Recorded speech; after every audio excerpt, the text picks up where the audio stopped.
Silvia Zvarová, tím líderka hudobnej redakcie Rádia Devín. Keď sa povie rozhlas, čo sú prvé slová alebo prvé možno dojmy, ktoré ti napadnú? Asi ešte z detstva, predsa len ten rozhlas má nejakú históriu a ja ako dieťa som veľmi rada počúvala rádio, ešte z takých tých starých rozhlasových príjimačov, pretože môj otec bol fanda do naozaj tých starých prístrojov, takže si pamätám, že som si zapla rádio, zasvietila sa taká buď zelená alebo žltá a behala tam taká akoby zápalka a ladila som mesta, že Paríž, Luxemburg a podobne a čakala som, čo sa mi ozve. A mala som rada aj ten šum, paradoxne, ktorý sa ozýval medzi tým, než som niečo chytila. Kedy sa preťal rozhlas s tvojim pracovným životom a ako ti možno zmenil perspektívu na toto médium, ktoré si predtým poznala iba ako poslucháč? Preťal mi ho asi pred 15 rokmi, najprv len z takej vonkajšej spolupráce, ale keď som sem nastúpila, to je približne 10 rokov, je to niečím splnený sen. Predsa len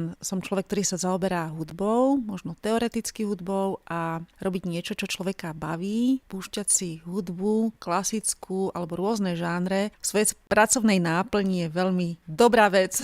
Umelá inteligencia, to je slovné spojenie, ktoré keď sa povie, tak mnohým ľuďom naskočia zimomriavky, naopak niektorí sú z toho nadšení, alebo možno z tých možností, ktoré umelá inteligencia poskytuje. Ako to máš ty? Asi nepoviem nič nové, ak poviem vetu, že umelá inteligencia je dobrý sluha, zlý pán a vždy si treba tak zvoliť, že čo chcem. A ja som v tejto chvíli ešte len taký ten primitívny užívateľ a používam umelú inteligenciu na také konkrétnejšie dohľadávanie, vyhľadávanie, čiže taký lepší vyhľadávač, ktorý si potom samozrejme musím overiť. Všetko sa musí overiť, lebo naozaj nie je to úplne také jednoduché, ako to vyzerá. Ale časom ho budem využívať určite viac a hlbšie, lebo tá doba proste taká je a tie nástroje budú sofistikovanejšie, takže jednoducho áno. Vieš si predstaviť nejaké konkrétne podoby toho, ako tá umelá inteligencia zasiahne možno do tvojej práce alebo práce tvojich kolegov, všeobecne možno hudobnej redakcie? Obávam sa, že sa môže stať, že bude za nás písať niektoré texty. Nie som z toho nadšená, ale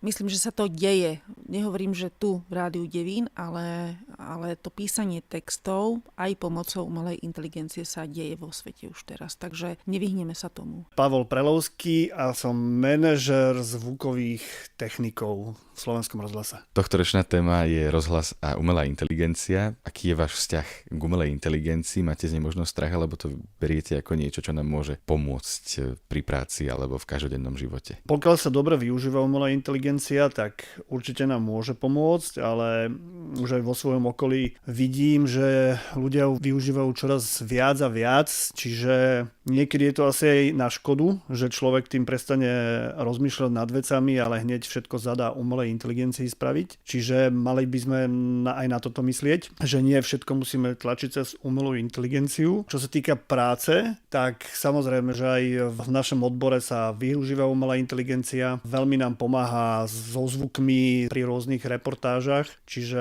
aj my už v rozhlase využívame umelú inteligenciu. Myslíte si, že tá budúcnosť umelej inteligencie je taká, že bude elementárnou súčasťou našich životov, alebo zistíme v nejakom momente, že už narážame na limity a zastaví sa to, alebo nebude aj úplne zruší? Vyzerá to tak, že bude úplnou súčasťou našich životov a desí ma troška, že kde sa to môže zastaviť až, ale nemyslím si, že sa to niekde zastaví, že sa bude využívať viacej a viacej stále. Rudolf Pepucha, skladateľ, dramaturg a hudobný režisér. Môj vzťah k umelej inteligencii vo vzťahu k rozhlasu je zatiaľ veľmi opatrný, keďže ako skladateľ som sa s umelou inteligenciou stretol, aj keď nie osobne, lebo zatiaľ ho nepovažujem za dostatočne účinný nástroj na to, aby vedela autonómne komponovať hudbu alebo vytvárať hudbu, aj keď už isté rizika vo svete existujú, keďže niektorí, a poviem to tak, ako to je, menej kreatívni a menej talentovaní skladatelia si myslia, že keď použijú umelú inteligenciu, tak prerazia. Veľké riziko vidím hlavne v populárnej hudbe, kde sa veľa skladateľov na umelú inteligenciu spolieha a potom to znieje tak, ako znieje. Samozrejme, umelá inteligencia má v sebe veľký potenciál na to, aby keď je v rukách kreatívneho človeka, vedela byť veľmi účinným nástrojom, kedy dokáže urýchliť prácu na rôznych hudobných alebo hudobnoslovných formách. ale to všetko závisí od toho, ako to ten dotyčný tvorca má zvládnuté a ako dokáže pochopiť zmysel využitia umelej inteligencie. Umelú inteligenciu žiaľ z našich životov už neostraníme, rozvíja sa neuveriteľne rýchlym tempom a závisí len od tvorivých ľudí v kreatívnom priemysle, do akej miery sa nechajú zhýčkať jej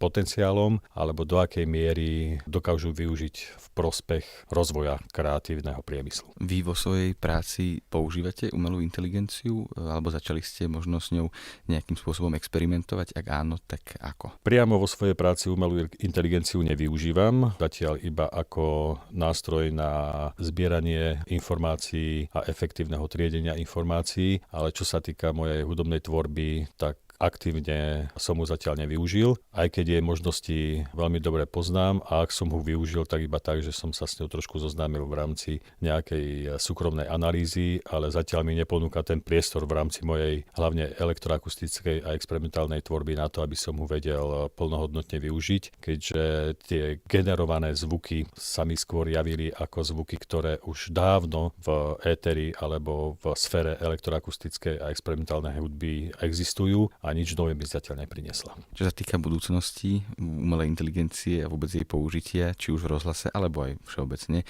ste skôr skeptik alebo optimista v tomto ohľade? Som v tomto ohľade optimista, keďže považujem ľudí, ktorí pracujú v rozhlase za mimoriadne kreatívnych a umelecky a odborne podkutých ľudí a verím, že tú umelú inteligenciu budú využívať tak, ako ju využívať majú a pomôže kvalite produkcie alebo pomôže k produkcii kvalitných rozhlasových novotvarov. Veronika